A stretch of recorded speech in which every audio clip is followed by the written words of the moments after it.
ঝাড়খণ্ড রাজ্যে বিজেপি সরকার গড়তে পারলে বাংলাদেশি অনুপ্রবেশকারীদের উল্টো ঝুলিয়ে সোজা করা হবে বলে হুমকি দিয়েছেন ভারতের কেন্দ্রীয় স্বরাষ্ট্রমন্ত্রী অমিত শাহ।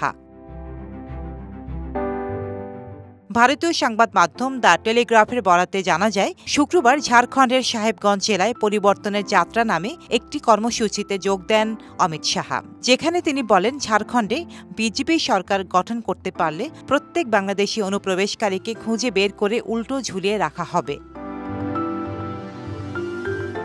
ভোটারদের উদ্দেশ্যে অমিত শাহ বলেন, যদি আপনারা ঝাড়খণ্ডের সরকার পরিবর্তন করেন তাহলে আমি প্রতিশ্রুতি দিচ্ছি, ঝাড়খণ্ড থেকে একজন একজন করে সব রোহিঙ্গা ও বাংলাদেশি অনুপ্রবেশকারীকে বের করে দেবে বিজেপি। বাংলাদেশ থেকে অনুপ্রবেশের বিষয়টি তদন্তের জন্য ঝাড়খণ্ড হাইকোর্ট একটি কমিটি গঠনের নির্দেশ দিয়েছে।